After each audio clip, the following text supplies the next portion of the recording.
answering. Va'anita va'amarta. So it's conversation bread. Lechem shonim alav dvarim harbe. That's one interpretation of Chazal, because that's what it means to have a conversation.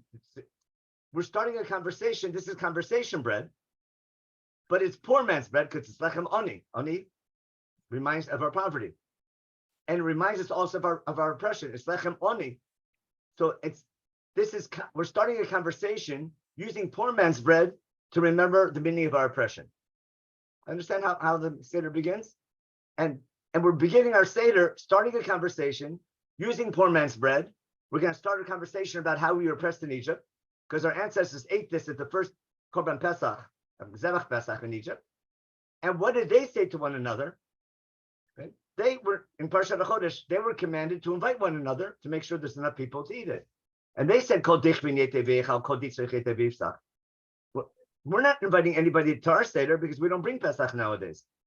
We just sit down to a meal. But back then, in Egypt, they had to invite one another. That was the first commandment they received. Make sure there's a big group of people to eat an entire lamb. Remember, Ish lefiach lo tochos hasen, you go to your shachen. If you want the Shechina to come, you have to build a shechuna. And then we're saying here, we're making this gathering this year here in Egypt. Next year, hopefully in the land of Israel. This year in slavery, next year hopefully to be free. But we're sitting down to a meal, starting a conversation about where we are and where we're going to, what we went through and where we're heading, and what we're hoping for. And we're connecting our Seder to the very first Seder. But that's a beautiful introduction to start a conversation using matzah. And that's how we break the matzah. I think that's the simplest understanding of halachmania. Now, I'm just bringing that down to explain that the first and foremost, the reason why we're commanded to eat matzah with the Pesach has nothing to do with leaving Egypt in a rush. It has everything to do with leaving Egyptian culture. It's anti-Egyptian bread because Egypt was known for fancy bread. It doesn't have to taste bad. It can taste wonderful. It's just simple bread. It's called there's everything bagels, and then there's plain bagels. You follow? There's a simple way of eating. Now, so that was a one-time commandment. And then after God gives, let's take a look at the commandment now on our source sheet. Real quick, I did the wrong thing. That was not good. I need to, okay. Close the chat. And next week, Amir says I'm back home and have a regular computer and know how to use my mouse. Okay, now, here we go. Now we're better. I didn't have to change anything. It just move over. Here we go. So let's read. Remember, Rosh Chodesh is for the Beit Din to take care of. Okay. Tell Bnei Israel on the 10th of the month, take a seh for every home. And if there aren't enough people in the house for a seh, they have to invite their neighbors and make sure there's enough food for everybody. And there's a big enough group. That's kol ditzrei chete v'yifsach and kol dichvin. Okay. You bring a set tamim. It's got to be a good animal, from either sheep or lambs or goats, called sheep. Okay. Keep it until the 14th. Take it on the 10th, leave it the 14th. We explained in the shir that the 3 days of Choshech are in between. And we shecht it all together on the 14th in the morning. We sprinkle the blood on our doors. Okay? So God knows that we care and that'll save us. And how do we eat the meat that evening? The best way. Ask your children, do you want boiled hot dogs or roasted hot dogs or broiled hot dogs on the grill? Of course, it's better on the grill. And you can eat it the best way possible. And you eat it together with matzah, with bread, with simple bread, and maror. It makes the meat tasty, but also reminds you of your oppression. Okay? Don't eat it uncooked. It means eat it properly. Eat it well done. It means this is a proper meal. That's nothing rushed. Okay. Okay. Only tzli eish, only roasted, the whole thing. Basically, a really good cookout. No leftovers, for a good reason. Technically, we're leaving, but when you know that there's no leftovers, you know you eat to your heart's content. A poor person who doesn't have much has good meat. You save something for later. You put a little bit away. You're not going to eat everything that night. No leftovers. And when there's a meal with no leftovers, people eat. It's a happier meal. Now, and how do you eat it? Properly dressed. Don't come in your pajamas. Don't come with things. Have your shoes on. not because you're leaving in the middle of the meal. We'll see in a minute. We're told you stay at home the whole day. I think this might represent our readiness to go, but it's not because we're leaving in the middle of the meal. The original commandment is to leave only in the morning, or it's basically not to leave your house that night. We're not told yet here that we're leaving Egypt that night.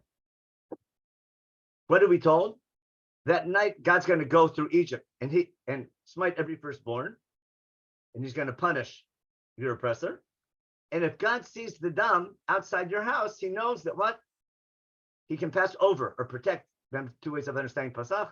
He can protect your house, and there won't be, your house won't be smitten by the plague, and that's it. It doesn't say here we're leaving Egypt that night. We gave a share on that. Moshe only finds out about that on the 14th in the morning. 2 weeks earlier, the only reason we're bringing Pesach is to save us from Makat Bechorot, and that's why God only saved us from Makat Bechorot. And if we didn't leave Egypt that night, I would still say thank you. Pretty sure that's the beginning of Dayenu.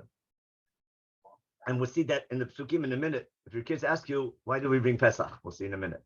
Okay. Now we have the transition, which starts the confusion. This day, what day? Rosh Chodesh? We talked about that in our Seder last year. Yachom Rosh Chodesh. Okay. But this day has to be a day to remember. To remember what? Unclear. But once a year, I need to celebrate this forever. Is this referring about Pesach for all generations, or what's coming up? And I don't have an answer because it's really confusing, but it can go either way. And we'll see why there shouldn't be an answer, because both mitzvot we'll see later on would be connected. Okay. But remember this day forever and celebrate it for all generations. What do we do? How do we celebrate? 7 days eat matzah, and even before you start, get rid of your chametz, because if you eat chametz, right, you're cut off from the people of Israel. Now, if there is a commandment where the punishment or the consequence is being cut off from a covenant, there must be something really fundamental about chametz. Hope that's clear. There's got to be something. If the main reason we're eating matzah is to remember God took us out of Egypt, then the mitzvah should be eating matzah. If you don't eat matzah, maybe chayiv karet. But it seems like don't eat chametz to make sure you eat matzah. But here it seems the main commandment is not having chametz. It's more important not to eat chametz than to eat matzah. And there's no doubt that's how the rabbis understand it.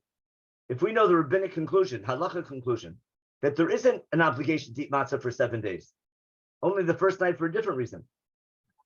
But the main commandment that we go crazy about is not eating chametz, not just not eating chametz, not owning chametz, not seeing it, not being anywhere near chametz.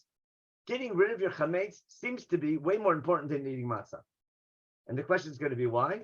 Let me just give a spoiler because I know we don't have too much time. What I want to claim is, I'm going to turn off my screen for a minute so I can see people.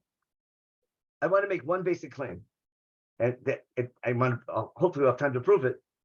The act of getting rid of your chametz is more symbolic than eating matzah. Meaning, the main reason God's taking out of Egypt, we're not just leaving Egypt physically, we're leaving Egypt spiritually.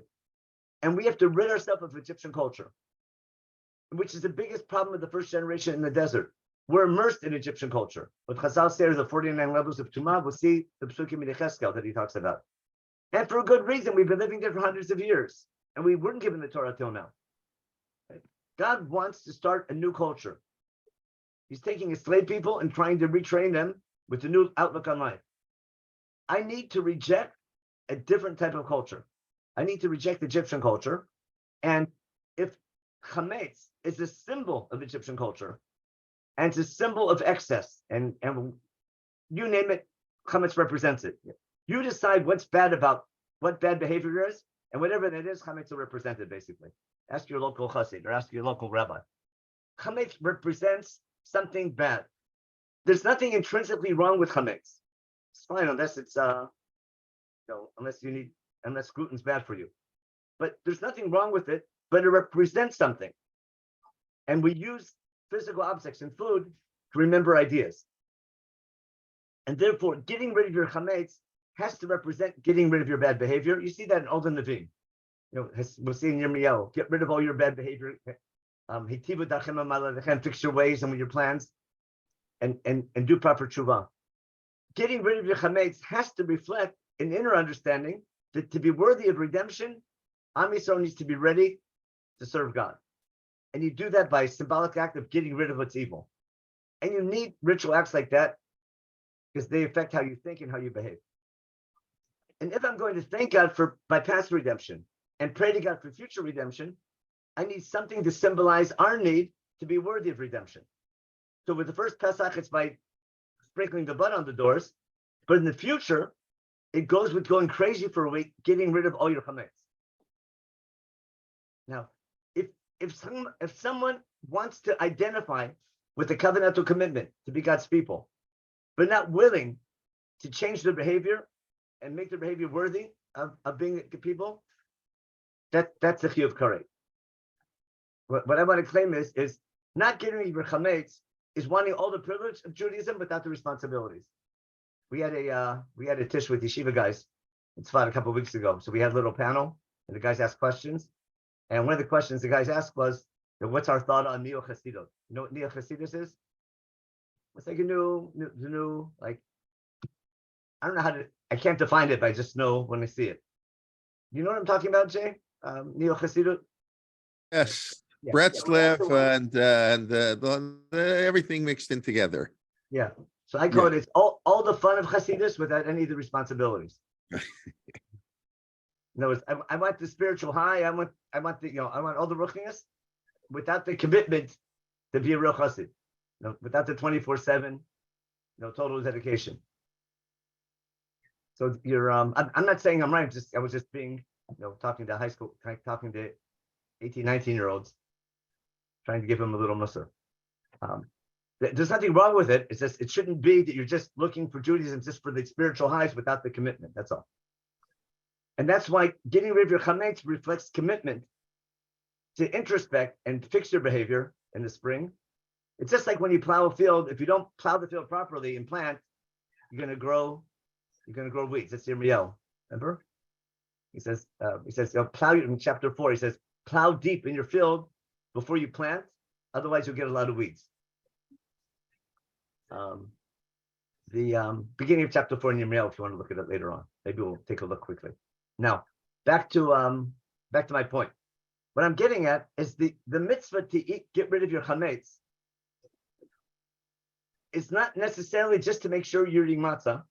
It's to make sure that when I thank God for my redemption, I understand the purpose of my redemption and my need to be committed to be worthy of redemption. And that becomes a symbol of chametz. What's my proof? Halachically, all the laws of idol worship, of avodah zarah, apply to chametz, don't they? You can't own it. You can't have hana. You can't have benefit from it. You have to get rid of it. You have to burn it. You can't see it. It can't be in your home. But chametz represents the wrong attitude in the service, like a wrong way of life, which is equivalent to idol worship. Now let's get to work on our. Sorry for getting carried away there, but I want that's going to be half the answer to why chametz comes up earlier. So let's go back now to our source sheet and our dilemma.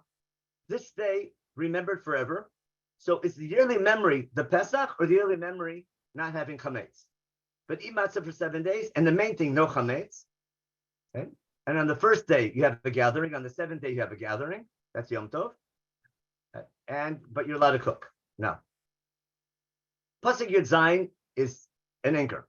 Ushmartem et hamatzot means be careful to watch the matzah to keep the laws properly. Make sure it doesn't become chametz. Whatever the laws are, watch the matzah carefully. And if you know your agriculture, the grain you're making matzah with was harvested 10 months earlier. So shmura matzah is not a chumrah, it's pshat. The matzah you're baking in the spring is grain that was harvested in June the year before. And to make sure that grain doesn't get wet, you have to watch that grain carefully. Okay. Now, but also keep the law carefully, because on this very day, Hotzeti et tzivotechem eretz Mitzrayim. That's past tense, isn't it? It's simple Hebrew. It might be prophetic, it might be poetic, or maybe God knows the future. But God's giving this commandment to Moshe now, telling him, keep the matzah because I took you out of Egypt on this day. So either God's telling this to Moshe because he knows the future, or it could be that this entire commandment was given to Moshe later, what I want to claim is possibly this entire section from Pasuk Tedvav and even from Pasuk Gedalit, this entire section was only told to Moshe after we leave Egypt. But for some reason, Chumash is recording it in Parshat HaChodesh. Because what are we told? Eat matzah for 7 days. You can't have sorrow in your house because anyone who eats machmetzah, again, correct the second time we mentioned it. Okay, whether you're ger or an israch in the land. Kol machmetzah lo tochelu. But this is a commandment for the land of Israel, not for the desert. This was not a commandment for the first Pesach. Got it? This is crystal clear. Okay? In other words, this commandment, as we'll see in a minute, we'll see when Moshe gives it. This is not a commandment for the people in Egypt. When we leave Egypt, there's no commandment to eat matzah for 7 days. We eat matzah because there's nothing else to eat. But this commandment is only for future generations starting the next year. So either we have to question, why is God telling Moshe this promo before it happens? Or maybe God only told Moshe this later, we'll see. But then the question is, why is Chumash inserting it here, even though it was given later? And we go back to our problem of Mukdam Mukhar. But the way it's written, it sounds like this commandment was given after we left Egypt, because God tells Moshe, keep these matzot, because on this day I took you out of Egypt. Okay, so keep that all in mind. Then what happens? Moshe calls, after this commandment, Moshe calls all the elders of Israel together and says, bring the Pesach. He tells them how to sprinkle the blood. He tells them why they need it, because God's going to come and smite the Egyptians that night, and that blood's going to save you. Okay? He gives more specific instructions how to bring the Pesach. And in addition to telling them about Pesach Mitzrayim, he gives them a spoiler about Pesach Dorot. What's he say? Keep this forever. And that's why it seems like Pasuk Yudalid is referring to this. If Yudalid is the conclusion of Pesach Mitzrayim, this day that you left Egypt will be forever and have celebrated for all generations through Chukat Olam. The most logical explanation is it's referring to Pesach Dorot, as Moshe explains to them now. Okay? Moshe says, keep this thing. When you come to the land of Israel, keep this avodah, which is Pesach. I'll prove it. Why? What's this? What is this? And this, it's a good question. It's not the Tom. It's a normal question. What's the reason for Korban Pesach? For Zebach Pesach. The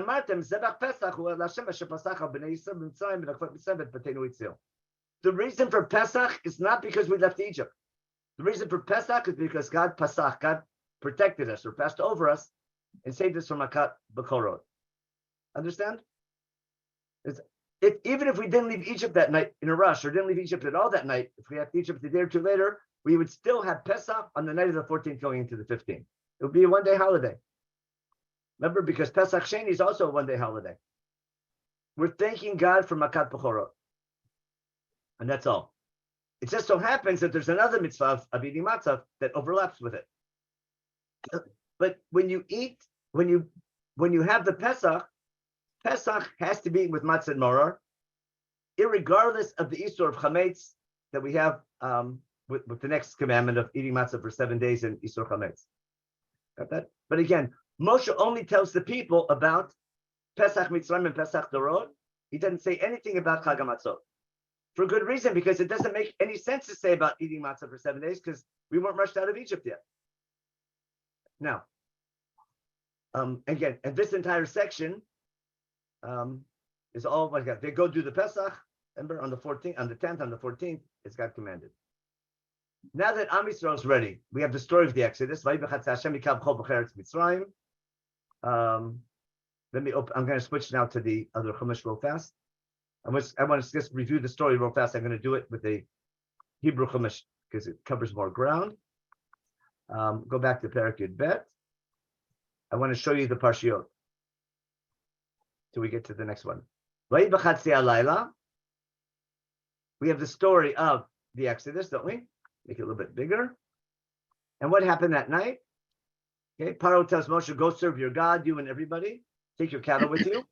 Listen carefully. But we leave Egypt not because we have permission. We're forced out of Egypt by the Egyptians who were convinced that we have to serve our God, otherwise we're all going to die. And we're in a rush because we're commanded, because Egypt doesn't let us bake our matzah, bake our bread. We had dough planning to make bread that morning, but we couldn't bake that dough because we were rushed out by the Egyptians. And we had to put it in we had to make knapsacks out of our clothing. And then because they were rushing us out, Am Yisrael did is God told Moshe to tell them, we borrowed anything we asked for, and they were so eager for us to go and serve our God, they lent us gold and silver and anything we asked for. And Hashem gave the Chena Aman the Mitzrayim, and we borrowed, and we took advantage, as we see later on, because we get to keep it once they declare war against us. Now, we traveled from Seis to Sukkot, that's day one.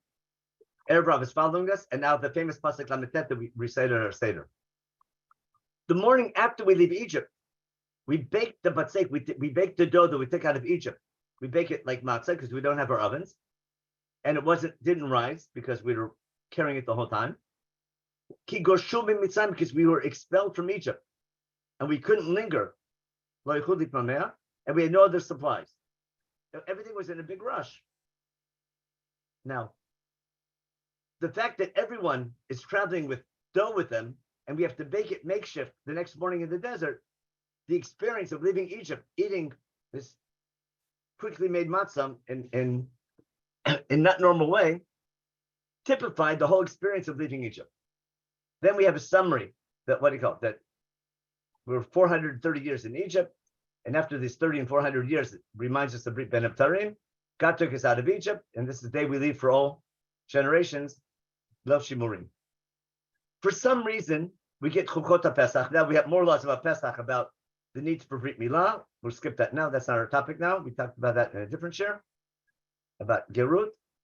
But this is a section that belonged earlier.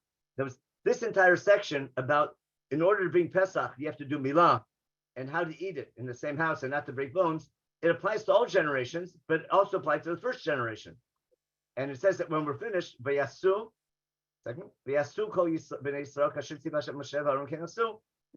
this whole section, Mem Gimel to Nun, belongs in Parshat HaChodesh earlier. But what I want to claim is, we'll see, is that this section belongs earlier in Parshat HaChodesh, where verses 15 to 20 are, and verses 15 to 20 belong here. We sort of do a switch. If I take chapter 20, if I take chapter 12, verse 15 and 20 would make more sense if they were given after we leave Egypt. And verses 43 to 40 to 50 make more sense if they were given before we leave Egypt. So if you want to put Chumash back in order, I need to switch these two sections. I need to take this section of Chukata Pesach, which is about Brit Milah, as a prerequisite for Pesach. Belongs earlier, chronologically, and the commandment to eat matzah, chronologically, belongs after we leave Egypt, belongs here. Hope you followed that. Again, I didn't explain why, but that seems to be what happened. Now, on this day we leave Egypt, and now in chapter 13, I'll just go now to an English Hebrew Chumash. Let's read now chapter 13. We're out of Egypt. It's the morning after. We had matzah for breakfast. That's all we had. Nothing else to eat. It's the morning after we leave Egypt, and God tells Moshe, saying, Kadesh li kol b'chor, Peter kol rechem b'fnei Yisrael vihu. And let me move to an English Hebrew Tanakh. I'll make life easier. Okay, chapter 13. Chapter 13. Turn this off and chapter 13. Okay. Let's pay careful attention. I'll make it nice and big. Okay. God tells Moshe, Kadesh li kol b'chor. Set aside for me every firstborn, from humans or animals, right? They belong to God, not to eat them, but to serve God. They come to the service of God. So that's what's called Kedusha B'chor. Later, we're going to transfer that Kedusha to the tribe of Levi. What should Moshe do now? He should tell the people about Kedusha B'chor. But instead, Moshe tells the people about Chag HaMatzot.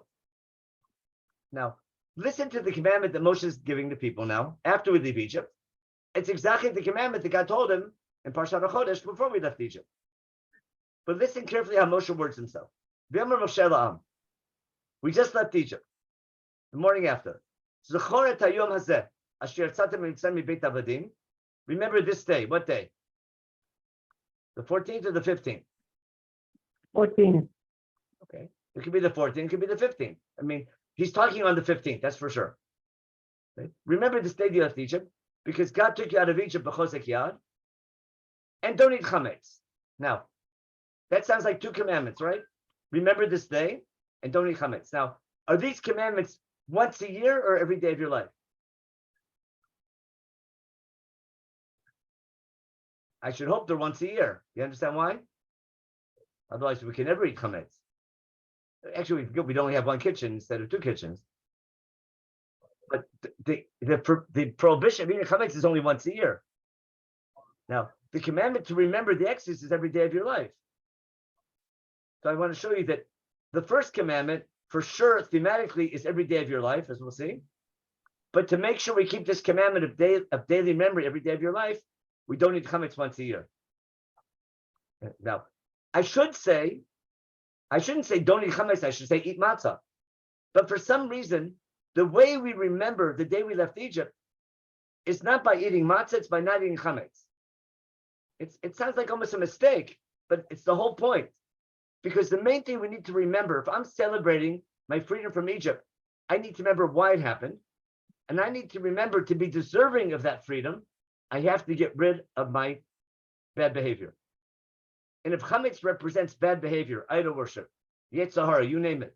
Right? If chametz is a symbol of how we have to prepare ourselves for redemption, have to get rid of our bad ways, then basically Pesach turns into another Elosman. If I look at the calendar parallel, just like I have to get ready for Rosh Hashanah and do tshuva, I have to get ready for Pesach and do tshuva. And if the main message, if the purpose of Geulah, if the purpose of Pesach is simply saying thank you, so I eat matzah to remember that God saved me. Thank you. If the purpose of Pesach is remembering why it happened, and the two-sided nature of the covenant between God and his people, and the reason why God took us out, then makes more sense that the way I celebrate Pesach is by making myself ready for redemption. And if chametz reminds me of that, then we're right on the mark. Got that? I'm trying to explain this pasuk, which otherwise seems really difficult. Remember this day. How do you remember? By not having chametz. And now you begin to understand why the rabbis say the main mitzvah is no chametz, and not so much eating matzah. Now, if I can't eat chametz, what else am I going to eat? I eat matzah for 7 days. But the main commandment is not having chametz. And that's why the chiyuv karet is on not eating chametz. Because if getting rid of chametz represents spiritual readiness, not just spiritual readiness, but social readiness. Getting rid of your bad social behavior, being kind to other people and not being mean to other people. If that's what it represents, then I can't thank God for my freedom and my ability to be a free nation if I don't understand the responsibility of how I need to behave as God's nation. And therefore, getting rid of your chametz is way more important than eating matzah. Then he says, you're living now in the spring, and just like nature renews itself every year in the spring, we as a people have to renew ourselves every year in the spring and give our booster shot to this theme of the purpose of freedom. Okay. So therefore, when God brings you to the land of Israel, which hopefully should be next year, okay, which he promised your forefathers, you do this avodah in this month. What avodah? Some Parshim will say Korban Pesach. Some people say eating matzah. Go either way. But in this month, you do this avodah. What do? Eat matzah for 7 days. On the 7th day, have a chag. Matzot can be eaten during these 7 days, but you can't see or own any chametz. Now, this is the commandment that God told Moshe in Parshat Nachodesh. But this mitzvah makes a lot of sense now after we leave Egypt because we were just rushed out. Now, anyone eating matzah for 7 days who experienced the Exodus, when he eats matzah the next year, he remembers the experience. I'll give you an example. I'll think like 20, 30 years ahead. Let's hope Corona doesn't come back and we don't need masks for next 20, 30 years. So 10 years from now, you'll see a mask, right? A Corona mask, and you'll remember the pandemic, correct? Let's say you're cleaning up 10 years from now, you're cleaning up from Pesach and you see a drawer full of like masks. You forgot to throw out, put away whatever they were, right? What it'll remind you of? You'll remember Corona. You'll remember the Pesach or the first Corona kind of thing, when we're all alone, etc. It'll bring back memories. 30, 40 years from now, when your children are cleaning up for Pesach, who didn't live through Corona and they see the masks cleaning out, they'll guess, what is this? Was this from Purim? What's this from? You follow? It won't mean unless what? Unless you tell them the story of what happened. And therefore, what's Chumash tell you? In the spring, when you eat matzah for 7 days, you know what happened, but your children might not know. And therefore, what do you have to do? Tell your children on that day. On what day? Well, you talk about it, your Seder. On the 14th, on the 15th, in the morning, in the night. But the conclusion is, on the same day, actually at night, when you start eating matzah, tell your children, for the sake of this matzah, God did for me all these things coming out of Egypt. And without going into, maybe we'll see the details in a minute, the question is going to be, what do we tell our children? Why we left Egypt or why I'm eating matzah?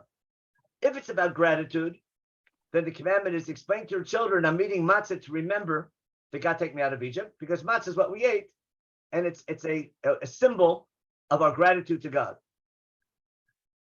Ibn Ezra and Rashi claim, no, we don't explain to our children why I'm eating matzah. I explain to my children why God took me out of Egypt. And God took me out of Egypt to keep his mitzvot like eating matzah. That's about purpose. That's not just expression of gratitude. That's recognition of destiny. Now, the pasuk is purposely ambiguous because it's really both. Right? I need to explain to my children, the matzah reminds me of the Exodus experience. Say thank you.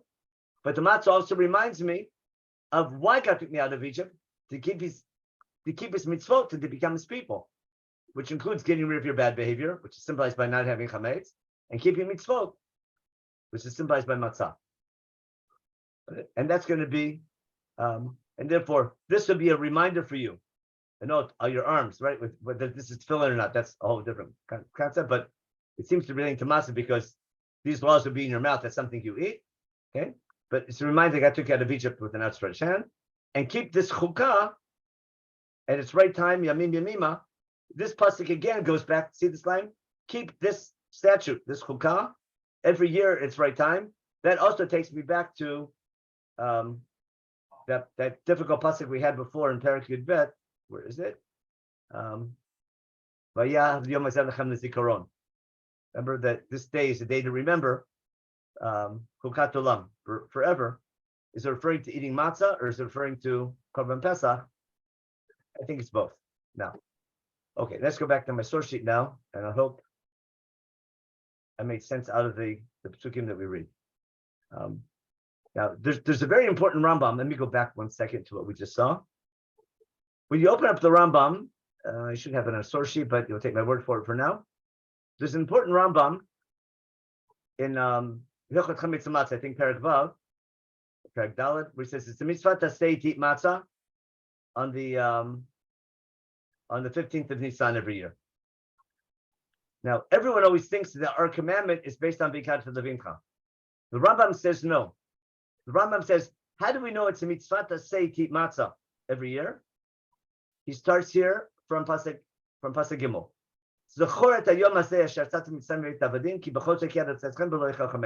He said, this is the commandment, the mitzvah to say of the Seder, of Haggadah, not the mitzvah, I'm sorry.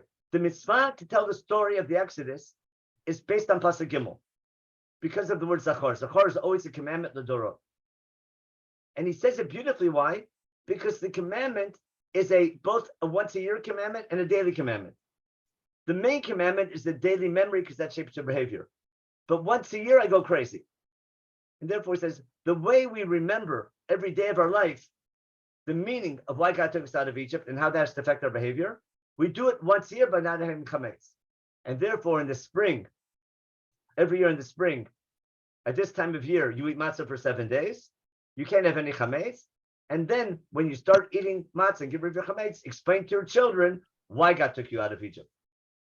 God took us out of Egypt in order that we keep his mitzvot, like eating matzah and more, etc. That's how the Rambam, read the Rambam if you want later on. It's a masterpiece. Now we have to finish up. Yeah, oh my gosh, we're late because we have to finish in time for Rabbi Rimon, right? Okay. But I think I got the main part of Rabbi Rimon's at 12:30, so we have a few minutes. Okay. Now we have to give people a break. Rabbi Rimon's my neighbor. Yeah. We're far away, but usually he's my neighbor. Okay. I think he's in Israel now. Yeah, he should be home. Where are we? Our source sheet. Here we are. Okay, so let's review what we did. In Perikut Gimel, I just have a review now of what we read with English Hebrew. Okay. God tells Moshe, remember this day you left Egypt and don't eat chametz. It sounds like two mitzvot, it's really one. Remember this every day of your life by not eating chametz once a year.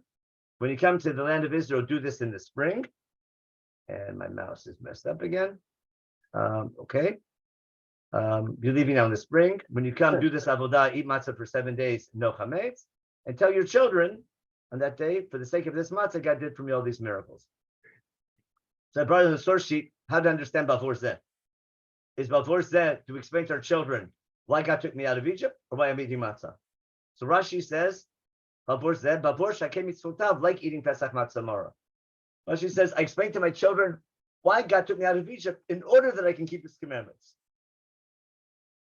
Which sounds like far-fetched, but it's really pshat in the pasuk. Because Ibn Ezra agrees. No, Ibn Ezra quotes Rabbi Marinas, that's Ibn Janach, who quotes who Ramban actually supports on this pasuk. Bavor Zeh, Rabbi Marinas says, Bavor Zeh should really be opposite. It should be Zeh Ba'avor. Just switch the words around. Zeh Ba'avor Sasasham Li.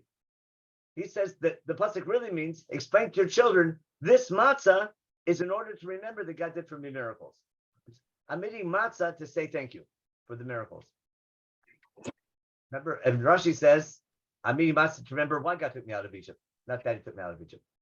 And he brought a lot of examples, and then he says, there's not one example that Rabbi Marinas brings that sometimes we switch words around, but not true.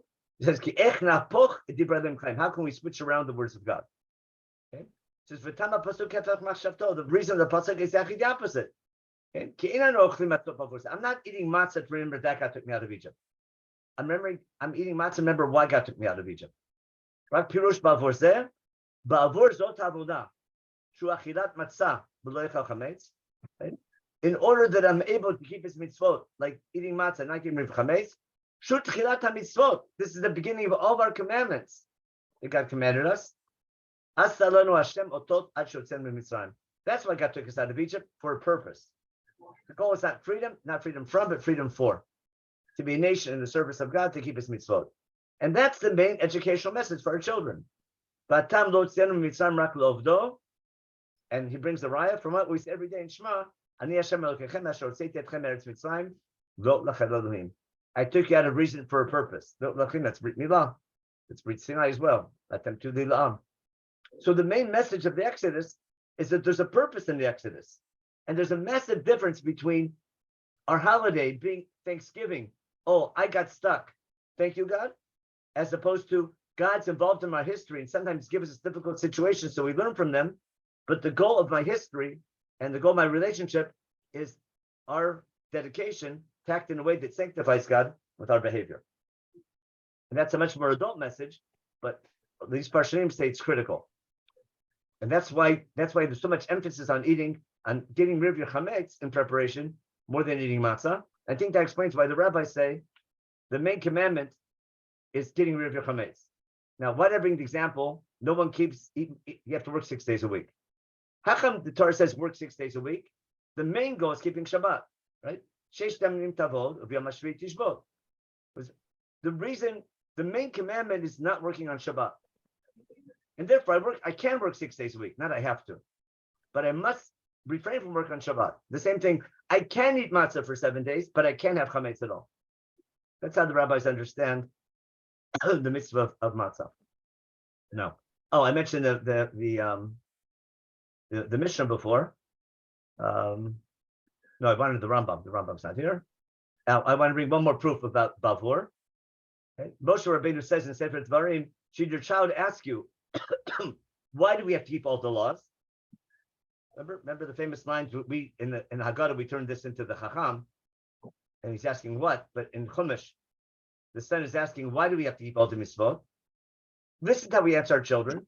Tell your children that we were slaves to Pharaoh in Egypt. God took us out of Egypt and did all these miracles for us. He took us out of Egypt and brought us to Israel. Laman, to bring us to Israel in order to do what? To keep the commandments, okay? To fear God, and it's good for us. It's the right thing, the proper thing, that we keep all these mitzvot, okay? As God's commanded us. So what do we tell our children? According to Moshe Rabbeinu in Sefer Dvarim, Explain to your children that the reason why God took you out of Egypt and gave you the land of Israel was in order to keep his mitzvot. Understand? So Moshe Rabbeinu is holding, just like Rashi and Ibn Ezra, that the main educational message of the Seder and Pesach is not what happened, but why it happened. And that makes sense why chametz represents bad behavior. And that's why getting rid of your chametz is more important than eating matzah. And that's why the chiyuv karet is on matzah. And that goes back to Brit Ben Ton. We talked about many times that when God first picked Avraham Avinu, this is part of God's original plan to go through the suffering to become a nation. Before you become a nation, you have to understand, you have to be sensitized by going through that time period of suffering. Now, what's so bad about Egyptian culture? We have 2 minutes for this. In Yechezkel, actually in Vayikra, what are we told? But in chapter 18 with all the arayot, etc. God tells Moshe Rabbeinu, Ani Hashem Elokeichem, that's the 10 Commandments. Don't act like the Egyptians, okay? Like the way the Egyptians act, their culture, don't do. And don't act like the culture of the nations in Canaan, not because of how they behave, okay? Then we have some other arayot, incest, and all the terrible things they did. And then it says, don't defile yourself like they did. The nations that Egyptians, so I'm punish who oppressed you, and the Canaanites, I'm allowing you to take over the land. I'm throwing them out and punish them for the bad behavior. You saw how they behave, don't you dare act that way. And then the fact that we needed our big, we had to get rid of Egyptian culture. We see from Yechezkel, where he told them, the people, after the first wave of exile, it's before the temple is destroyed, but they're already the first wave of exile with Yechezkel in Babel. They want to come back. They tell Yechezkel, go pray for us for redemption. They tell Yechezkel, Doresh Hashem, we want to come back home. And God tells Yechezkel, are they asking what God can do for them? God swears, I'll tell them what they can do for me. He says, don't give them good news, be judgmental of them, tell them how bad they were, explain to them why they're not deserving yet of redemption. Okay? Tell them how bad they are. We don't want a free trial of acrobat, do we? Okay. Tell them what? Tell them, Kol Mar Hashem, this is Yechezkel chapter 20. Way back when I chose Israel, I lifted up my hand. I wanted them to take out of Egypt the ideal way. Okay? And I told them before we left Egypt, I want to bring you to this land. I want you worthy. And I told them as follows, V'amar lehem, get rid of your bad ways. Dump the Egyptian culture. Dump your bad way of life, because I'm your new boss. V'amrubi, back in Egypt, they rebelled against me. They didn't obey me. He said, they didn't get rid of the bad ways in their idol worship. They didn't leave their Egyptian ways. And I wanted to destroy them in Egypt because they weren't ready. But I did it for the sake of my name. I took them out of Egypt and gave them another chance. That explains beautifully why I needed a symbolic act of Zebach Pesach to show God we're worthy of redemption. So we weren't ready before the Makot started. Remember, they have a good excuse. But after 9 plagues, now we have a chance to show our readiness by having the Zebach Pesach. So the family meal, following God's instructions, having an anti-Egyptian meal, having a conversation about why we're leaving Egypt and where we're going to. That's why I need all the symbolism of the Seder. But again, my key point is the symbolism of the Seder is not only Thanksgiving, remembering what happened and saying thank you, but understanding we have to be worthy of God's redemption and acting thank you. And therefore, this chametz becomes a symbol of getting rid of bad behavior. And therefore, the main mitzvah is getting rid of your chametz. And that's how we thank God for redemption. And that's why eating chametz is more important than eating matzah. That's why the rabbis understand only once a year, only the first night you have to eat matzah. Is that the matzah of the Pesach or matzah of the first night of Chag HaMatzot? That's a great sugya in Pesachim Kuf Chaf. It's really complicated because we quote a pasuk Be'er Techlu Matzot, but the whole sugya begins. The matzah bisman hazeh is chayav, but morar is not. But there's a 3-way machloket. Both, it's really complicated. But the question is, the matzah that we're chayav to eat at night, are we eating it because eating matzah comes with, is it the matzah that comes with the Pesach? If there's no Pesach, there's no matzah mara d'oraita? Or is there mitzvah d'oraita of eating matzah at night, even if we don't have korban Pesach? That's a sugya in Pesachim Daf Kuf Chaf. That's a shir in, if we had time, for Ramon wasn't teaching now, I'd go into it, but that's a class in Talmud. Rabbi Jay can do it one time. It's a great sugya, really confusing, because there's so many different opinions. It's not clear. Is the main commandment Amatzotum Ram Yechulu that night? But I need the pasuk later on, the Erev Tuchlu Matzot, to support it, or is the main commandment the first night of this eating matzah for 7 days, and built on Bayomahu and Vigadata, and it has nothing to do with the matzah of Korban Pesach, but it's like fun and complicated. Question is, do we lean or not? I guess we lean when we eat the matzah. That's true. Okay, Rabbi, real quick. Yeah, no, okay, yeah. I think we'll take Rabbi Rimon is speaking at 12:30, as everyone knows, of Kumina Ber Bivrit. Those who understand Hebrew, I assume it's many of us.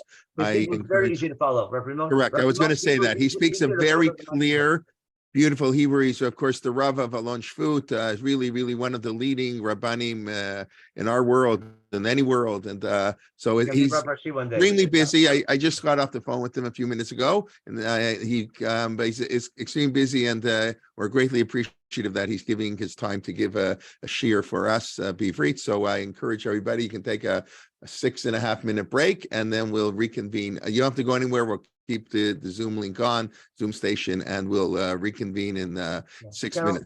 Carol had a quick question. Carol? Yeah, you didn't go back to why it was out of order, if it's out of order. And I think okay, yeah. So I'll do that real quick. Okay, real quick. What I want to claim is, even if it's out of order, the question is always why. Now, Pesach is saving you from getting out of Egypt. Okay? To make sure that I relate Pesach to the Isur of Chametz, got it? Now, let's say it's out of order. I want to make sure that when I bring Pesach every year, I want to remember that Pesach has to come with getting rid of your chametz. Got it? And therefore, even though the commandment of getting rid of your chametz is given later, together with the mitzvah of eating matzah, to remember how God left Egypt, to make sure that I connect eating the korban Pesach that I'm having every year, that goes hand in hand with getting rid of your chametz, right? I juxtapose them. Because I want to explain that I'm eating matzah to remember I'm rejecting Egyptian culture. Now, at Pesach, I just had matzah. It doesn't say no chametz. It says just eat it with matzah. The dorot, we get rid of our chametz. But I'm juxtaposing for thematic reasons. Now, my proof is this real quickly from Sefer Dvarim. Look, this works like a charm. In Sefer Dvarim, when we get the matzah, Shmor Chodesh Aviv, V'asita Pesach LaHashem Elokecha, what are we told? Chapter 16 in Dvarim. Look how it works perfect. Keep the month of the spring and do Pesach. When you bring Pesach, lo tachal alav chametz. Got it? Remember, lo tizbach alav chametz lam zichri. We had that in Parsha Mishpatim also. Pesach comes together with no chametz. You follow? Because if Pesach is thanking God for saving you, I have to remember why He saved you, and it's your side to get rid of your chametz, to change your ways, to be worthy. And therefore, don't eat chametz, and hence eat matzah for 7 days. Lechem, only conversation bread about our oppression, using poor man's bread. Got it? Okay. And the purpose is so you remember that the purpose of that story every day of your life. Remember that memory shapes your behavior. I'm being kind and sensitive. And now I think it makes perfect sense now of how the rabbinic understanding of why the main commandment is not chametz more than eating matzah explains why the opening says, remember this day by not eating chametz. Because if the way you remember is remembering its purpose. And if God's giving you freedom, it requires your, first and foremost, getting rid of your bad behavior and take upon yourself good behavior. And chametz is a powerful symbol of what we have to get rid of. And the rest of how you apply that lalacha, that's how I ask your local rabbi. I'm trying to understand why the rabbis are so sure that even though it says eat matzah for 7 days, the main mitzvah is getting rid of chametz, and that's why it's covenantal. And if you don't accept that, you can't be part of the covenant because the covenant requires responsibility. That's his privilege.